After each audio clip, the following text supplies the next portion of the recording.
Alors que des marques françaises comme Danone ou L'Oréal ont déjà su établir une présence solide en Chine, des acteurs du Made in France encore peu connus des consommateurs chinois souhaitent se faire une place.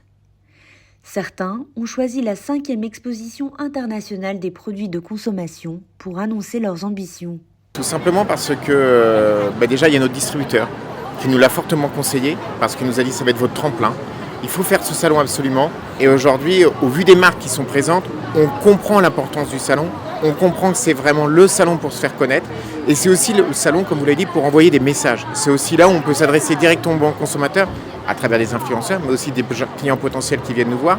Et là, on peut passer des messages et expliquer quelle est notre mission, quel est notre engagement et quelle est au quotidien notre activité en tant qu'industriel français. Ça, c'est la première fois notre entreprise qui va venir en Hainan.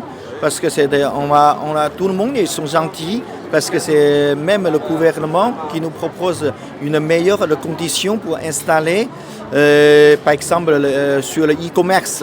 Avec Hainan comme porte d'entrée, séduire un marché en pleine mutation reste un défi. Mais un défi qui en vaut largement la peine.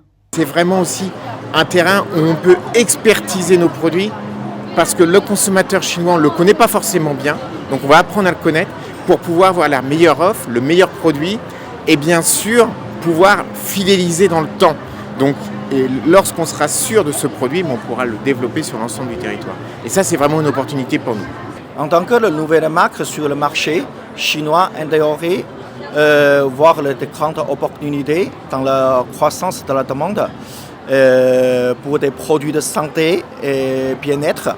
Cependant, nous sommes conscients des défis, notamment la concurrence intense et la nécessité de s'adapter au coût de logos et aux réglementations du marché. Se développer en Chine n'est pas un sprint, mais un marathon.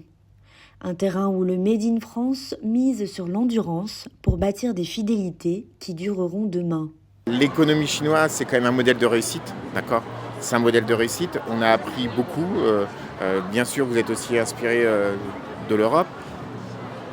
Moi, malgré tout ce qu'on entend, je suis très très serein sur l'avenir. Je suis très très serein sur l'avenir, surtout sur notre marché, parce que partout dans le monde, la médicalisation est importante, l'automédication est importante. C'est-à-dire que les gens veulent de plus en plus se soigner par eux-mêmes, les gens veulent faire de la prévention, c'est important. Je suis plutôt rassuré sur notre marché.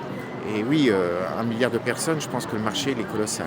Au cours de 3 prochaines années, notre objectif est d'augmenter notre part de marché en Chine, d'élargir notre influence dans différentes régions et de renforcer nos partenariats locaux afin de mieux servir notre client chinois et de promouvoir notre marque de compléments alimentaires en Chine. Optimiste mais lucide, ces marques tablent sur une clientèle prête à investir dans son bien-être et sa santé.